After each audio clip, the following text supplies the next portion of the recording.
Welcome back once again friend हमारे इस प्यारे से प्लेटफॉर्म पे जिसका नाम है त्रिशांत अकेडमी। दोस्तों मैं आज आपका मिश्रा सर लेके आया हूं धमाकेदार सेशन वादे के अनुसार। दोस्तों आज हम कवर करने आ रहे हैं पार्ट 4 चैप्टर सेट का। दोस्तों ये चैप्टर सेट आपकी क्लास 11th का है। चैप्टर नंबर शायद 1 होगा। ये अलग अलग मतलब पब्लिकेशन में अलग अलग ये चैप्टर नंबर होते हैं, लेकिन हाँ क्लास 11th का ये सीबीएसई बोर्ड का है दोस्तों, ठीक है। और दोस्तों मैंने पहले आपको कह दिया था कि ये चैप्टर अगर आप बेसिक से देख रहे होंगे तो आपकी एकदम स्ट्रांग हो जाएंगे, कॉन्सेप्ट एकदम स्ट्रांग हो जाएंगे, क्योंकि आपके लिए ये चैप्टर बहुत ही इजी है, बहुत ही आसान है दोस्तों, ठीक है। क्योंकि बहुत थ्योरेटिकल चैप्टर है, बहुत प्रैक्टिकल सब्जेक्ट है ये, कि आप आराम से उसको समझिए, बस माइंड में ग्रैब करते रहिए, ठीक है दोस्तों। चलिए स्टार्ट करते हैं। दोस्तों आज के सेट में मतलब आज के हम इस वीडियो में आज हम सीखेंगे कि कैसे हम किसी भी पर्टिकुलर एलिमेंट की बाउंड्री सेट करते हैं। मीन्स दैट कि आज हम सीखेंगे ओपन एंड क्लोज इंटरवल। क्या सीखेंगे आज हम लोग? Open and close interval. अब दोस्तों ये बताइए ओपन और क्लोज इंटरवल क्या होता है? आप लोग स्कूल में जाते हैं, वहां पे इंटरवल पीरियड होता है ना? इंटरवल पीरियड होता है, क्या करते हैं दम क्लास जैसे इंटरवल की बेल बजी दम खुश।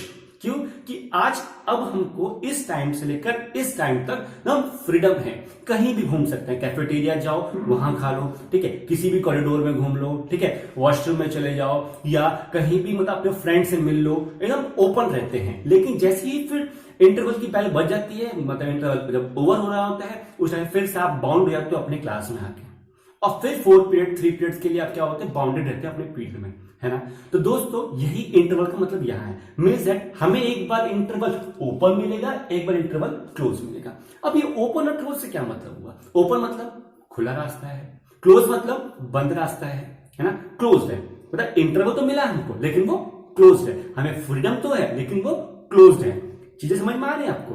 अब देखिए रियल लाइफ एग्जांपल में दोस्तों, अगर मैं मैथ्स के टर्म में बात करूं, हम क्या पढ़ने आ रहे हैं? मैथ्स पढ़ रहे हैं ना। मैथ्स के टर्म में अगर बात करूं तो देखिए इंटरवल ओपन हो या क्लोज हो क्या मतलब हुआ? अब ध्यान से देखिए, मेरे पास ए है, क्या है? ए है। अगर मैं यहां पे लिख रहा हूं, अब आप मुझे बताइए, ये लिखा मैंने 2 मींस दैट ग्रेटर देन और इक्वल टू 2, ठीक है। अब यहां पे मैंने लिखा कि लेस देन इक्वल टू 4, ठीक है। ये मैंने सेट क्लोज कर दिया, ठीक है, एक सेट क्लोज कर दिया। अब मुझे यार ये बताइए कि ए की वैल्यू कहां से कहां तक रहेगी? आप बोलेंगे सर आपने तो लिखा है कि वो 2 या 2 से बड़ा होना चाहिए, 4 या 4 से छोटा होना चाहिए, 4 या 4 से मीन्स दैट कि मैं 4 को भी इंक्लूड कर रहा हूं, ठीक है। तो 2 हो गया, 4 हो गया, अब 2 और 4 के बीच में क्या आता है? 3 हो गया। तो मीन्स दैट कि हमारे ए की वैल्यू 2, 3 और 4 के यही रहेगी, 2, 3, 4 ही रहेगी। 2 या 2 से बड़ा 3 हो गया, 4 या 4 से छोटा तो फिर 3 हो गया, है ना। तो दोस्तों ए की वैल्यू कितनी होगी? ये होगी। चीजें समझ में आई आपको? अब अगर मैं यहां पे ध्यान से देखिए, ये चीज समझ में आ गई। अब मैं यहां पे एक और चीज लिख रहा हूं, 2a4 ये लिख रहा हूं। अब मुझे ये बताइए कि ये क्या लिखा हुआ है? a की वैल्यू 2 से बड़ी है और a की वैल्यू 4 से छोटी भी है। यहां पे क्या होगा जल्दी बताइए? a की वैल्यू 2 से बड़ी भी है लेकिन a की वैल्यू 2 से छोटी भी है। तो बोलिए सर 2 से बड़ा 4 से छोटा 3 है। तो दोस्तों आप यहां पे एक चीज इमेजिन कर पा रहे हैं, ये देखिए एक चीज इमेजिन कर पा रहे हैं, एक चीज ऑब्जर्व कर पा रहे हैं क्या? कि यहां पे मेरे पास 2 भी है 4 भी है, यहां पे ओनली ऑन एक है 3, जिसको हम कहते हैं सिंगलटन सेट, ठीक है। चीजें समझ में आ रही है? तो दोस्तों जब यहां पे 3 है, यहां पे 2, 3, 4 भी है, तो क्या डिफरेंस क्या है इन दोनों में? तो आप बोलेंगे सर इसमें डिफरेंस यही है कि यहां पे इक्वल टू भी बोल दिया गया है, यहां भी इक्वल टू बोल दिया, लेकिन यहां पे इक्वल टू नहीं बोला, केवल ग्रेटर का यूज किया गया है और केवल स्मॉलर का यूज किया गया, इक्वल टू का यूज नहीं किया है। दोस्तों यहीं से आपका आता है definition of the close and open interval. समझ में आ रहा है? समझ में आया? क्या है मतलब कि अगर जहां पे आपके पास बाहर के दोनों जो एंड पॉइंट्स हैं, ठीक है, मैं इसको यहां पे लिख रहा हूं, ठीक है, ये देखिए, where end points are included है देन कॉल्ड ओपन। ठीक है, ओपन इंटरवल। चीज समझ में आई। और व्हेन एक्सक्लूडेड, देखिए excluded then called close interval. चीज समझ में आ रही है। When the end points are included, जब एंड पॉइंट को इंक्लूड करते हैं हम, जब एंड पॉइंट को हमने क्या बताया यहां पे कि इसकी वैल्यू क्या होगी, 2 होगी, 3 होगी और 4 होगी, है ना। तो इसकी वैल्यू 2, 3, 4 होगी, तो हमने एंड पॉइंट को इंक्लूड कर दिया, तो ये क्या हो गया, ओपन इंटरवल हो गया, ओपन। ठीक, चीज समझ में आई। और जब एंड पॉइंट्स को एक्सक्लूड कर दिया, मतलब ये अब काउंट नहीं होगा, इसके बिटवीन की वैल्यू काउंट होगी, तो यहां पे इसकी वैल्यू आई 3, तो एंड पॉइंट को हमने एक्सक्लूड कर दिया, तो एक्सक्लूड करने के बाद इसकी क्या नाम हो गया, क्लोज इंटरवल। चीज समझ में आई।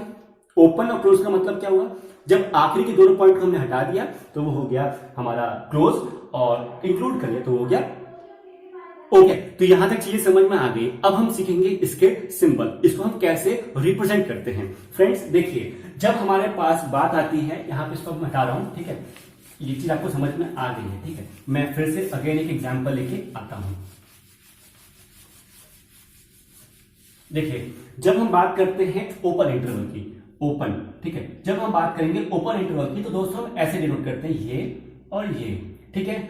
अब जब हम बात करते हैं क्लोज इंटरवल की, ठीक है, क्लोज इंटरवल की, तो हम करते हैं इसको ऐसे डिनोट, ये इसको बोलते हैं हम लोग स्क्वायर ब्रैकेट, ठीक है। जो सेट को डिनोट करते थे, सेट को था वो कर्ली ब्रैकेट था, ये स्क्वायर ब्रैकेट है, इसको बोलते हैं ओपन या क्लोज ब्रैकेट, ठीक है। अब दोस्तों ये जो चीज आपको समझ में आ गई कि जो ओपन है इसमें हम वैल्यू को इंक्लूड करते हैं, ठीक है, इंक्लूड वैल्यू को इंक्लूड करते हैं। अब क्लोज में क्या करते हैं, वैल्यू को एक्सक्लूड करते हैं।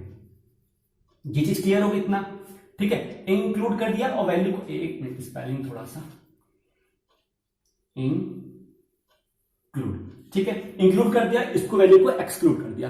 अब दोस्तों जरा आप मुझे ये बता सकते हैं कि ऐसा भी हो सकता है कभी कभार कि हमारे पास कोई एक इंटरवल की वैल्यू इंक्लूड हो जाए, दूसरे एंड की पॉइंट एक्सक्लूड हो जाए, है ना। उस टाइम कैसे करेंगे, तो दोस्तों कभी कभार आपके पास ऐसा भी बन सकता है, ये हो और यहां पे ये हो, या आपके पास ये हो, आपके पास ऐसे हो जाए। इसका मतलब क्या हुआ कि दोस्तों ए की जो वैल्यू है, यहां पे ए की वैल्यू, यहां पे बोल रहा हूं तो इंक्लूड करने की बात हो रही है दोस्तों, यहां तो ये हो, यहां पे एक्सक्लूड करना है, हटाना है दोस्तों, फिर यहां पे केवल ये हो। ऐसा भी होता है, यहां पे इसका उल्टा हो जाएगा, यहां पे 2 होगा और यहां पे ये हो जाएगा, ये 4। चीज समझ में आई। यहां पे आपने वैल्यू इंक्लूड कर दी, यहां पे वैल्यू आपने एक्सक्लूड कर दी। मीन्स दैट दोस्तों, फॉर एग्जाम्पल आप समझिए एक चीज से कि अगर मेरे पास ये सर्कल है, इसको मैं देता हूं, मेरे पास ये सर्कल है और ये एक सर्कल है, अगर मैं सर्कल को क्लोज कर दूं, देखिए ये इसका सिंबल है ना ओपन ओपन का, ये आधा सेमी सर्कल है, ये आधा सेमी सर्कल है, इसको मैंने ऐसे कर दिया, तो इसका मतलब क्या हुआ, सर्कल किससे बना, पूरा सर्कल बना हमारे पूरे सर्कमफ्रेंस से, है ना। देखिए गोल सा सर्कल बना ना, गोल सा पूरे सर्कमफ्रेंस से बना ना, तो इसको बोलते हैं ओपन। जो ओ है, ओ का ओपन पूरा सर्कल बन रहा है, तो आप इसे रिलेट कर सकते हैं, ठीक है। अगर क्लोज की बात की जाए, क्लोज मतलब दरवाजा, जो खिड़की होती है, दरवाजे होते हैं, हमारे पास क्या होते हैं, ऐसे करके पूरा क्लोज होता है। क्लोज मतलब अब इसके बाहर कुछ नहीं हो सकता, वो सब एक्सक्लूडेड है, सब अंदर ही रहेगा, तो आप ऐसे रिलेट कर सकते हैं इसको। चीज समझ में आई, ये चीज समझ में आ गई दोस्तों। अब हम बात करते हैं, हम आगे मूव करते हैं। दोस्तों देखिए, मैंने आपको बताया था पिछले वीडियो में कि मैं आपको यूनिवर्सल सेट जो है वो वेन डायग्राम के थ्रू ही समझाऊंगा। किससे समझाऊंगा, वेन डायग्राम के थ्रू। अब देखिए कैसे होता है दोस्तों।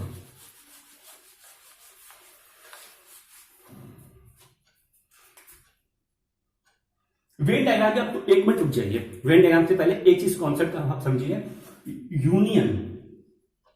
यूनियन ऑफ सेट और इंटरसेक्शन ऑफ सेट, दो चीज है आपके पास। क्या है, यूनियन ऑफ सेट और क्या है दूसरी, इंटरसेक्शन ऑफ सेट। अब दोस्तों क्या होता है, इसको समझने से पहले मैं आपसे एक एग्जांपल लेके आता हूं। एग्जांपल क्या है फ्रेंड्स, देखिए ए अगर मेरे पास एक सेट है जिसको हम कहेंगे 2 4 6 8, ये एक सेट है। बी एक सेट है, ध्यान से देखते रहिएगा, ठीक है। एक सेट ये है, बी एक सेट है जिसको हम कहेंगे 6 8 10 12, ठीक है। सेट समझ में आ रहा है, ठीक है। अब दोस्तों यूनियन सेट क्या होता है, अच्छा छोड़िए सेट को हटाइए, यूनियन का मतलब क्या हुआ। यूनियन का मतलब क्या हुआ, यूनियन मतलब होता है कि जहां पे सब लोग एक साथ रह रहे हो, उनके बीच में यूनिटी हो। जहां पे सब लोग एक साथ रह रहे हो, उनके बीच में यूनिटी हो, तो हमारा एक यूनियन है, हमारा एक क्या बोलते हैं, संगठन है हिंदी में, है ना। तो यूनियन मतलब क्या होता है, जहां पे सारे लोग इकट्ठा होकर रह रहे हो। दोस्तों सिमिलरली यहाँ पे सेट ए है, ये है, सेट बी है ये। अगर इन दोनों का यूनियन निकालना हो तो हम क्या कहेंगे, इन सबको एक साथ जोड़ दो, ठीक है। इन सबको एक साथ जोड़ दो, तो वो तो हो गया यूनियन सेट, ठीक है। Combining all the element together in one set, this is the union of the set. लेकिन उसकी कंडीशन है दोस्तों, कंडीशन ये है कि जब भी हम इन दोनों को कंबाइन करेंगे तो एलिमेंट रिपीट नहीं करेगा।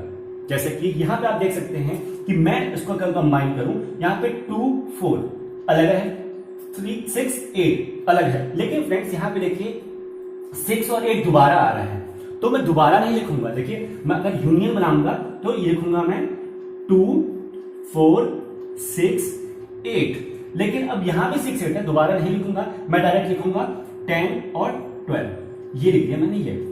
ये तो हो गया दोस्तों यूनियन, मतलब repetitions not allowed, repetitions not allowed, इसमें रिपीटिशन अलाउड नहीं है। चीजें समझ में आई।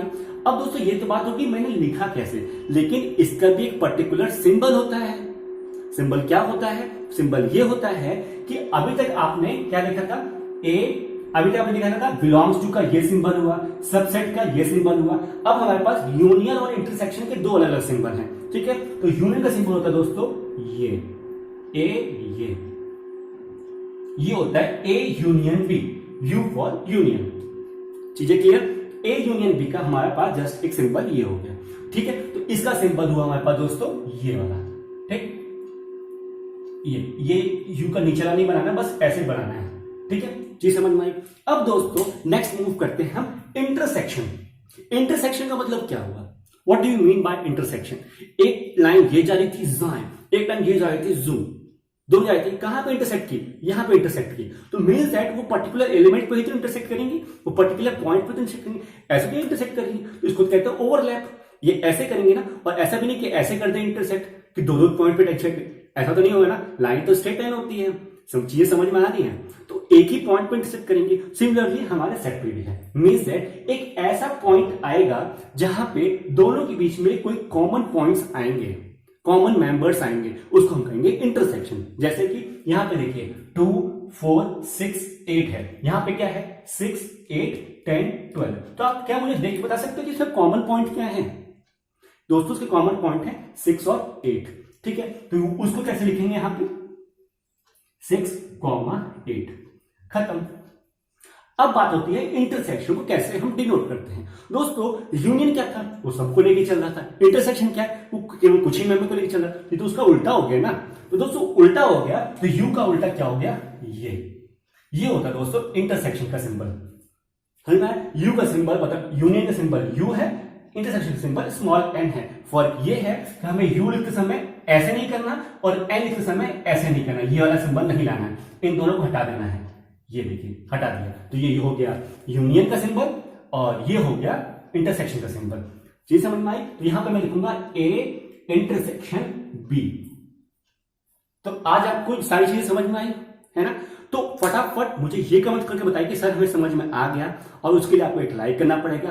साथ ही साथ मैं नेक्स्ट वीडियो में आपके सामने लेके आऊंगा वेन डायग्राम, जिसमें कि हम बताएंगे कि यूनिवर्सल सेट क्या होता है, उसमें union set, intersection set, singleton set, जितने भी तमाम प्रकार के हमने पढ़े थे वो सब लाऊंगा। साथ ही साथ नेक्स्ट वीडियो में आपको ये भी बताऊंगा कि सेट के ऊपर हम ऑपरेशन कैसे करते हैं, मतलब जितने भी उसके लॉ हैं, ठीक है, को क्या नाम है एसोसिएटिव प्रॉपर्टी, डिस्ट्रीब्यूटिव प्रॉपर्टी, ये सारे जितने भी प्रॉपर्टीज हैं, साथ ही साथ में हम एडिशन, सब्सट्रैक्शन, ये सब भी चीजें हम सीखेंगे। ठीक है दोस्तों, तब तक के लिए take care, bye bye, practice कीजिए।